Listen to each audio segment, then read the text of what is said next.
Menjadi seorang presiden adalah salah satu posisi paling bergengsi di dunia.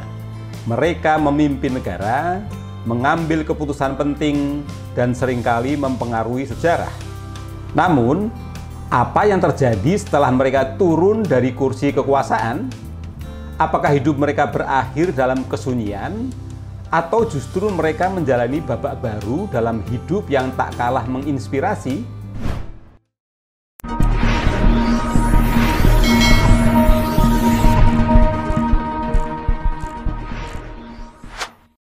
Soeharto, Presiden kedua Indonesia, memimpin negara dan pemerintahan selama 32 tahun.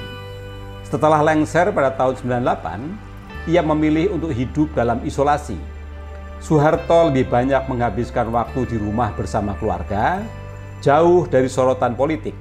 Namun, bayangan masalah hukum terus mengikuti hari-hari kehidupannya.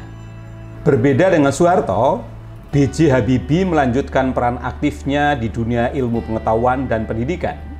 Melalui Habibie Center, ia berdedikasi pada kemajuan demokrasi dan teknologi di Indonesia. Bahkan, di usia lanjut, Habibie sering memberikan ceramah di berbagai forum internasional, menunjukkan bahwa semangat pengabdiannya tidak pernah pudar. Abdurrahman Wahid, atau lebih dikenal sebagai Gus Dur, kembali menjadi tokoh pluralisme setelah masa jabatannya. Ia tidak pernah berhenti memperjuangkan hak asasi manusia, kebebasan beragama, dan kesetaraan. Meskipun tidak lagi memimpin secara formal, pengaruh Gus Dur tetap kuat, bahkan hingga akhir hayatnya sebagai simbol kebersamaan dalam perbedaan. Megawati Soekarnoputri memilih jalur politik yang konsisten setelah lengser. Sebagai Ketua Umum PDI Perjuangan, Megawati masih menjadi figur kunci dalam politik di Indonesia. Dia berperan penting dalam membina kader partai yang kini banyak menduduki posisi strategis, termasuk Presiden Joko Widodo, meskipun akhirnya berpisah jalan. Susilo Bambang Yudhoyono atau SBY, setelah 2 periode memimpin Indonesia, memilih untuk fokus pada pendidikan dan perdamaian global melalui Yudhoyono Institute. Di samping itu, ia juga aktif menulis buku, melukis, dan menjadi pembicara di forum-forum internasional, menunjukkan komitmennya pada perdamaian dan pengembangan kepemimpinan di tingkat global. Tidak hanya di Indonesia, mantan presiden dunia juga terus berkontribusi. Bill Clinton setelah 2 periode memimpin Amerika Serikat, mendirikan Clinton Foundation yang fokus pada kesehatan global, perubahan iklim, dan kemiskinan. Clinton telah menggalang miliaran dolar untuk proyek amal di seluruh dunia, memperlihatkan kepemimpinan yang tak terbatas pada dunia politik saja.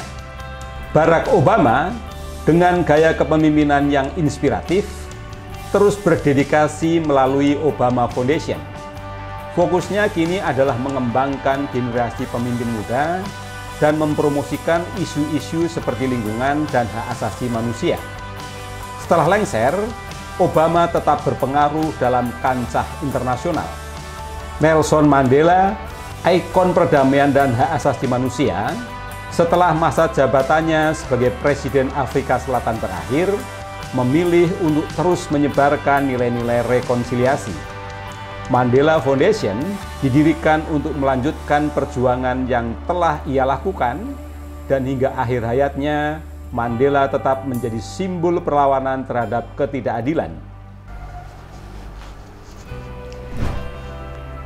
Kehidupan setelah lengser bagi para presiden bukanlah akhir dari pengabdiannya. Sebaliknya, bisa menjadi awal dari babak baru dalam kehidupannya. Baik di Indonesia maupun di dunia, banyak mantan presiden yang terus berkarya, berjuang untuk masyarakat, dan menjadi inspirasi bagi generasi berikutnya. Bagaimana dengan Presiden Jokowi yang sebentar lagi akan lengser?